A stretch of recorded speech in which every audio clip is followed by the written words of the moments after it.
go on the new job, and the way into the pond is through a really sharp concrete edges.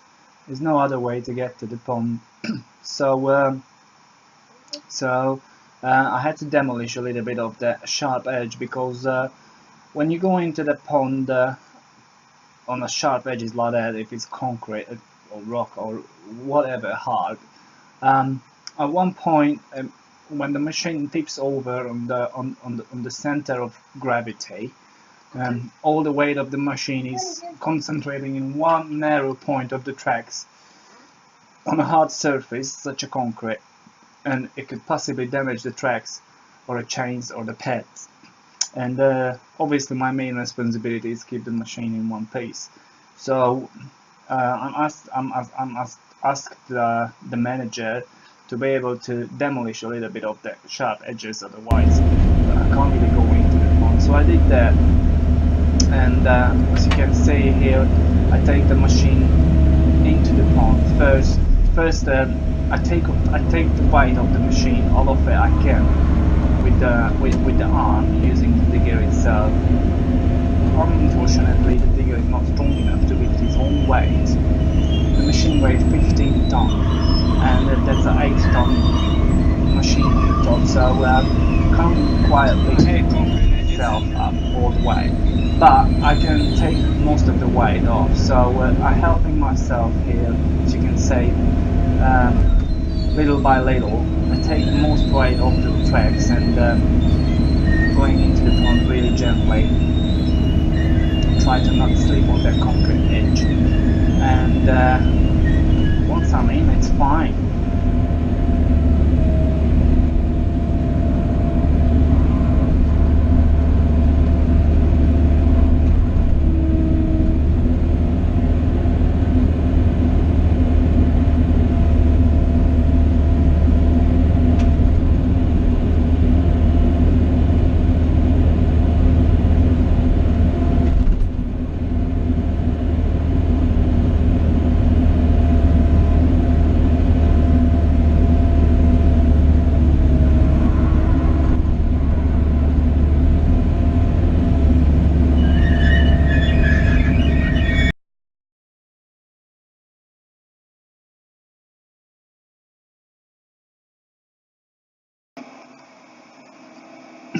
So here we go again. I got out of that pond I just went into a minute ago, and that's another one next to it. That's where I actually gotta work, and it's a really tiny puddle, and is a really big rocks around it all the way on the edges, and I picked the point where is the most common sense to go in, because there's not much rocks in there. I've removed most of it. It's a few left in there, but it's all in soft ground, so I squashed them in with the bucket, and the weight of the machine will squash them down. And as you can see, I'm checking the depth here and putting up some seals to the edges, try to avoid any damage. And another point here is the actual length of the pond here is just as long as the tracks. So once I'm got in, I'm pretty much stuck. So it's gonna be a really hard and sharp turn, but I'm just gonna try it. I can't say to the customer, no, I'm not doing it or can't doing it. At least I have to try it. And so I go in here really gently, again keeping the weight of the machine, and once I'm touching the ground, I'm pretty much safe. So as you can see, I just help myself, turn around now, take the weight of the machine again with the bucket, and reverse into the pond.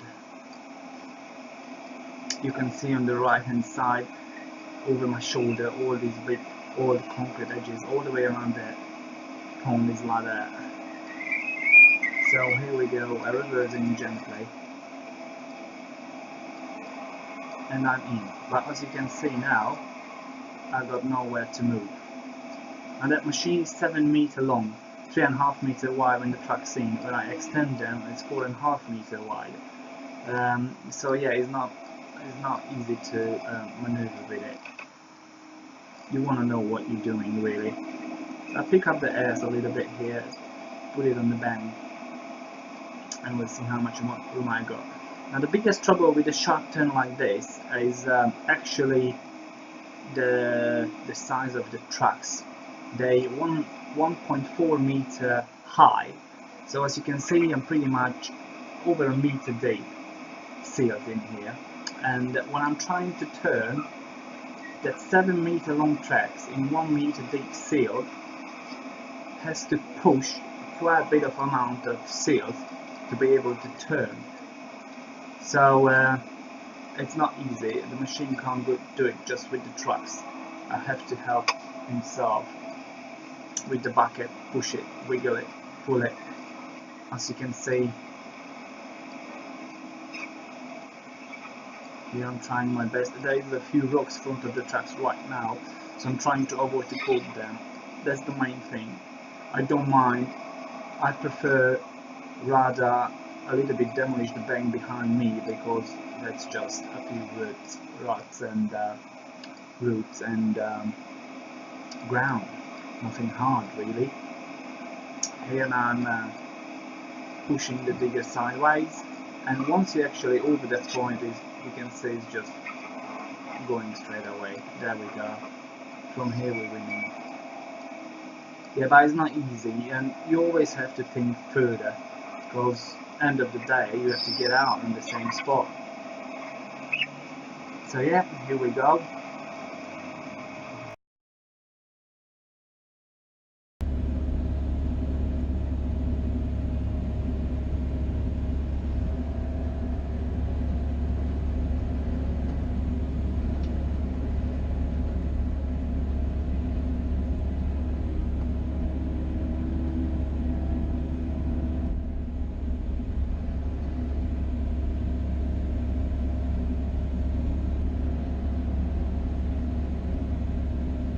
As I said, the size of the machine, it's really awkward, because you can see here I have to help myself to turn and move. It's not because it's deep, it's not because it's so much mud in it, silt in it, but the length of the tracks, the silt, if it's a tiny bit deeper somewhere and you got that one track in the hole, that hole or that ditch or that channel is gonna drive you. You can't get out of it without pulling it with the bucket. And there's trees everywhere, and by the way, it's a public park, so it's a really busy public interest. A lot of people stand by and watching around, so I can't really demolish anything, any trees and stuff like that. So I'm going into a really narrow spot, branches everywhere, trying to avoid it, and there's not much room to corrugate really. You will see in a minute once I got there where I have to go, the machine starts tipping sideways, because the middle of the pond is obviously deeper than the edge of it, and I just simply can't do anything with it. Branches over the digger, branches next to the digger. I have to look out of everything, and especially, as I said, the public, actually they stand a few meters next to me. You can see the fence barrier is just starting now, but before that there's no fence barrier, so everyone can come close. So yeah, I kind of have to be looking nice, you know what I mean? And you can see that Nika span in front of me, the little curved thing. That's basically an underwater dam or fence. You can put seal behind it, and eventually it dries out, goes hard. You can see the machine hardly tipping here, and once the left hand side of it is on that ditch, in the deep spot, I can't get it out, because the trucks underwater make so much damage, make a channel, and it's just hard really, and they're expecting you just move there, just move here or whatever. It's hard to understand for someone who's not in it and can't feel it what I'm talking about. And I just had a check with the supervisor what we're actually gonna do, and I'm gonna start doing it. But yeah, it's a narrow spot, and eventually I did it, but that's one of those spots when you again rather want to be slow and careful than rush it and make any damage in the machine or anything else.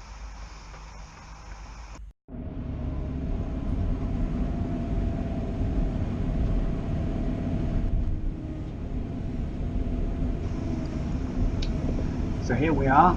I actually got to the point when I have to get out in the same spot where I came in, and that's the narrow bit. You can see the rocks in front of me.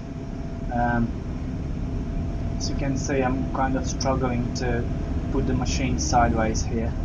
It's really tricky. I already dredged that area, so it's not much silt in there, but it's still in there. It's still holding the machine. So you can see I'm pushing and pulling myself.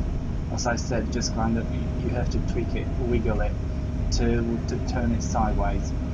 As you can see, once I feel like I'm hitting that rock, I'm trying to use that right hand side track less as possible, just to avoid slip or damage. I can't really quite get it all the way sideways, but it's a bit hard to see from the camera angle here, but I got enough room to go out in that angle as I'm going now. Here we are. As you can see, when I'm turning a little bit, I try to not use that right hand side trap, make sure it's not slipping on the rock so it can't make any damage. Now I got the front end up, take the weight off the bottom, and as you can see again, I'm not using that trap because I know it's on the rock. I got it to the right direction. I know it's safe now, so I'm just pushing up myself, try to avoid slipping. That's the most thing. I shouldn't really use it here. Unbelievable that machine goes up on a hill, on a mountain. Really, seriously, really impressive. The only reason I'm pushing myself here is because I don't want the track to slip on the rock. Here we go, I got it up nice and safe. There's no damage. Not even in the rocks. I squashed it down into the mud. That's all. As you can see, there is a concrete footpath, and you believe or not that it's a little train railway across as well. That's the reason I picked that spot, because there's no concrete curb here, but anywhere else it's a 6 or even more, maybe 8-10 inch high concrete curbs around that footpath. That's the only spot where there's no curb. You can see the curb right there next to the guard. That's the only spot where there's none of them, so I picked that spot. Because I'm going through that railway, I again take the weight of the machine, minimize the weight of the machine. While I'm tapping you over, there you go, I'm over now, I'm safe. So I'm going into another pond, because the oxygen level is really low on that pond I would be. They asked me to go into another one and do some work in there while the oxygen level come back up. So here we go. That pond is not too bad in this side, so I'll just go in. It's not deep as well. That's a lot of silt in there.